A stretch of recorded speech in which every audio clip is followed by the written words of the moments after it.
And now we're on to game 4. It's Circle of Orbos against Protectorate of Menoth. And I took a look at this guy's lists. They were reasonably similar. I did spot one list, though, which was pSeverius. And it was almost exactly the same list that I've practiced against twice with Mark in the last few weeks. So seeing that, I knew exactly what his stuff did. I knew that I'd be better off with Kromac, having succeeded against that list. His other list was Thyra, who I didn't know all that much about, but either way, I knew that Kromac was going to be the right choice here because Bestial is great against Protectorate, and the Warpathing Stalkers are just so good against infantry, and he's got a lot of those, so Kromac it was. And the scenario here, of course, is one where you've got two big control areas, the square ones. I'll have to have a look back through the... I think this one was the Gauntlet, or we may have already played that one. No, it wasn't the Gauntlet. It was one where you've got two large... It was Process of Elimination. That's the one where you've got the two large strips through the middle of the field, and you've got to basically score 2 points. So that's what we're doing there. If you go to the next photo, you've got a bit of a close-up. He's got 3 of these really big heavy jacks. One of them is the...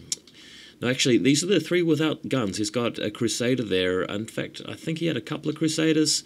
I can't remember the names of the jacks, but I'll put them in the video description so that you guys can check it out and see for yourself if you don't recognize the models. But he's got a lot of Flame Guard and Zealots, which I'm very used to facing, and of course, Pseverius himself. Didn't have the Hierophant, though, so... yeah, I was just wondering about that. He's put some other guys in instead. He's got the choir and some kind of solo in there, maybe some mechanics. I can't quite remember. Next image, I have got my Kromac list, which you saw in the previous game. So just deploying as normal, right in front, and setting up the stones, planning on moving up, and hopefully getting some frenzying, or not so much frenzying, but berserking stalkers into his lines. Next image, there he is. He's moved up. He's taken the first turn here and moved up with his Zealots. And interestingly, he's kept his Zealots on the left-hand side of the trenches area, and everything else on the other side. And he's split his army up. So seeing this, I realized that if I play this correctly, I can attack one side of his army, and he won't be able to counterattack me with the other side of his army in the following turn. So that could make a big difference. Go to the next photo. What I do is I spread out all my guys here. I've got the Gnarlhorn Satyr up in the top here onto that ramp, knowing that if he rushes his guys over, I can then counter-slam onto him, and then on my turn just move the Gnarlhorn away if I wanted to. So that's what the plan is there. Next image, he responds by running the Zealots all the way up and using his mini feat and his ability where I can't attack them with anything except feats, or something stupid like that. And the funny thing here is that if I attack in my following turn, I can't actually do any damage against him at all. I've just got nothing in my army which can kill them for that one round. But this would be a really powerful move if the rest of his army was closer, because then when I move in and do nothing, he retaliates and gets the first strike. But as we'll see, in fact, from the next photo, I simply move all of my stuff into melee range so that he can't get charge attacks on me or throw his grenades without taking free strikes. And as you can see, all the rest of his army is over in a corner and can't attack me. So I thought that was a big mistake from my opponent. He didn't really see it that way until later, but yeah, it was a bit of a waste. I mean, I think that if he had just advanced all his army in one clump, I've got no AoEs. If I go in there with berserking stalkers, well, he can sort of split his army up just enough so that I can't kill everything, and then counterattack me later on with pSeverius doing damage and maybe allocating a lot of focus to the jacks. That's how I would have played it had I been him. Next photo, everything's moving up fairly ponderously and slowly over the bridge, but still just too far away out of range. And going to the next image, you can basically see him trying to attack me. He took a couple of free strikes from his guys moving around, but realized that was a bad idea when they died, even with their +4 armor from the Zealot. Really like photos like this because it shows off the paint job and the shoulder pads of the Gnarlhorn, which I believe came up quite well from a distance. But Yeah, the Monolith icon bearer just in base to base with him at this point. And I think what I did is I teleported over there, can't quite remember, but at any rate, retaliation was swift and brutal after the feat died away. So next photo, as you can see, my base just spreading out and wiping out everything, not even a single guy surviving there, and now it's you can see them actually placed at the top left of the photo. That's his casualties pile, and now I can just happily deal with his jacks with ease and his flame guards, so feeling like I'm on top of this game. But having lost 2 games already in this tournament, you can expect to be paired against an opponent who's making mistakes and who's playing as badly as you are, so to speak, to have a bit of a laugh about it.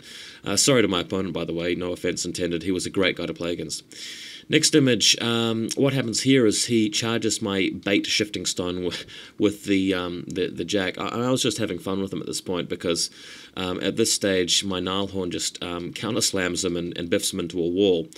So going to the next photo, you can see exactly that happening. The Gnarlhorn rushes up, slams him, collateral damage into the trench wall over there, and he takes a bit of a beating, is knocked down, so that was quite funny. And his jacks in the background there can't charge him because they just don't have enough movement. Next image, my Stalker frenzies because he had Primal on him for some reason. No, he didn't have Primal, it's just that I had to leave. He was just run hot. He had to keep a point of Fury, and he failed his threshold check. Failing, and he tacked the shifting stone that left in front of him just in case that happened. But if you go to the next image, here's the dice roll I rolled for the Stalker's damage, which ironically meant that the shifting stone stayed alive on 1 point. So pretty much everything going right for me this game, which is positive. Next image, his 2 remaining jacks on the ramp there, assaulted by my Gnarlhorn and Gorax. The other jack reduced to a steaming pile of scrap with my other Stalker in the right-hand field. So the plan here is just basically to feed him my 2 lesser warbeasts, shall we say, with the jacks. He'll spend all of his focus trying to kill them, and then I just rush in with both Stalkers, wipe them out, and from then on it's just basically 2 Stalkers and Kromac against his Flame Guard, which is exactly the situation I'm hoping for. Also casting Bestial to try and limit the amount of damage that Pseverius can do with his spells. Next image, he allocates all of Severius's focus to the jacks, apart from upkeeping vision, and he just proceeds to pummel away at the Gnarlhorn and the Gorax to very good effect. But in the next image, after those 2 beasts have gone down, both Stalkers charge in, and with wild aggression and boosting for strength and everything like that, just reduced them both to rubble quite easily, so that was quite good. So next image, I've managed to lightning strike back away with 1 Stalker just in case he sends all of his guys in against both of them. I'll have a reserve Stalker there to go on with Berserk next turn. He moves up with a few guys and I think tries to cast a spell but doesn't quite manage to get anything done. So next image, he's just putting a few of his guys in the way of the Stalker. Plan here, though, is to trample over them and still get the job done.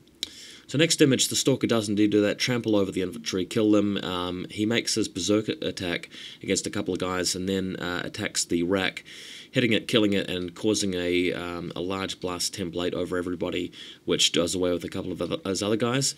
Unfortunately, I think when you Berserk into a rack, for some reason it stops your Berserk, so he had to just buy another attack and keep going. But after that, everything was brutalized, and the other Stalker comes in to help him out. And this leaves the Monolith player with just a choir member, a single Flame Guard member, and Pseverius on his own. Stalkers have taken some damage though. So next photo, Kromac's way at the back, just staying out of range of any spells, putting up Bestial so they can't be assassinated. And what happens is Pseverius counterattacks, kills the Stalker, who is on very low health, but as you can imagine, the backup Stalker moves in and slits his throat rather violently. So that's it. Ending day 2 with 2 wins and 2 losses. Coming up average 50-50. Wasn't, hugely happy with my performance day 1, but again, it's my first tournament, so I can't really be expected to play perfectly. But looking forward to game 5 coming up tomorrow, all games tomorrow being at 40 points level, which should be fun. So see you guys there.